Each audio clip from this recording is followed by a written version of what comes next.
कानपुर के kidney racket कांड में अब इसके तार गाजियाबाद और दिल्ली की तरफ जुड़ रहे हैं और इसीलिए कानपुर से पुलिस ने आकर गाजियाबाद के एक लैब टेक्नीशियन और उसके साथ ही उसके एक साथी को गिरफ्तार किया। इस लैब टेक्नीशियन का काफ़ी पुराना इतिहास रहा है। हालांकि जिस तरह से किडनी रैकेट कांड को लेकर यूपी पुलिस कई जगह पर छापेमारी कर रही है, वहीं डॉक्टरों को इस पूरे नेटवर्क को पकड़ने के लिए मेरठ के अल्फा अस्पताल की तरफ रुख किया गया है। उसके अलावा गाजियाबाद के निजी अस्पताल में एक टेक्नीशियन जिसका नाम कुलदीप है और उसके साथी राजेश को भी पकड़ा गया है।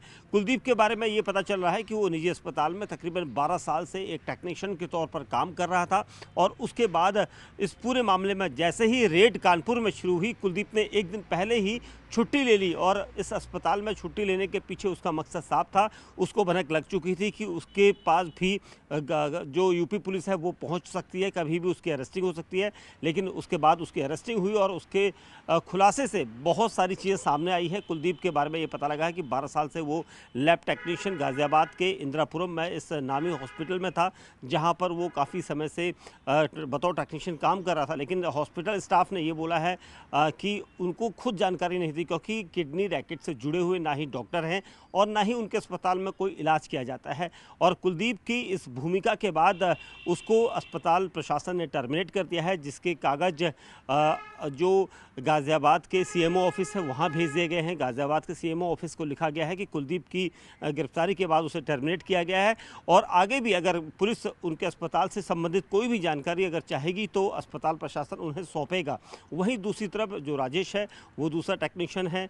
डॉक्टर रोहित समेत कई ऐसे डॉक्टर्स के नाम सामने आए हैं जो इस पूरे किडनी रैकेट के बड़े किरदार माने जा रहे हैं, जिनकी भूमिका गाज़ियाबाद, नोएडा और दिल्ली तक है। दिल्ली के भी कई अस्पताल इस वक्त रडार पर हैं। गाज़ियाबाद के कई निजी अस्पताल और क्लिनिक जो इस पूरे रैकेट में शामिल हो सकते हैं, उनकी लिस्ट बनाई गई है और यूपी पुलिस कोशिश कर रही है कि जल्द से जल्द इन सभी गिरफ्तारियों को किया जा सके। तकरीबन आधा दर्जन से ज़्यादा लोग इस पूरे रैकेट में गिरफ्तार हो चुके हैं। वहीं साथ ही सबसे अहम चीज़ ये बता दें आपको कि एक बड़ा नेक्सस है, क्योंकि कुलदीप और राजेश के मोबाइल फ़ोन से कुछ ऐसे मोबाइल व्हाट्सएप ग्रुप बनाए गए थे जिनको किडनी रैकेट से या डोनर के नाम से इन्हें रखा गया था और इसीलिए अब गाज़ियाबाद पुलिस का भी सहयोग लिया गया। साथ ही ये कहा जा रहा है कि कुछ समय जो यहाँ पर की जो लीड थी उस पर काम किया जा रहा है। साथ ही मेरठ में अल्फ़ा हॉस्पिटल के तार जुड़े हुए थे। अल्फ़ा हॉस्पिटल में पुलिस कई बार जा चुकी है, वहाँ पर पूछताछ करी जा चुकी है।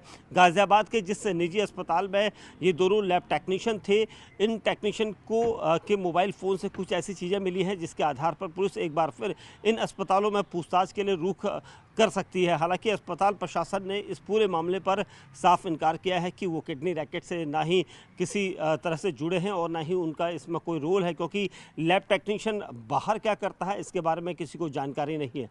लेकिन जिस तरह से लैब टेक्नीशियन हैं उनके और जो डॉक्टर्स इस वक्त फरार बताए जा रहे हैं, उनके सभी मोबाइल फ़ोन नंबर्स के साथ ही उनको सर्विलांस पर ट्रैक किया जा रहा है। उसके अलावा ये कहा जा रहा है कि जो एक पूरी चेन है, इस चेन को ख़ास तौर से पकड़ा जाएगा। उनके बैंक खातों की डिटेल्स ली जा रही है कि किस बैंक खाते में कितना पैसा और कब आया था और उसके पीछे का सोर्स क्या था।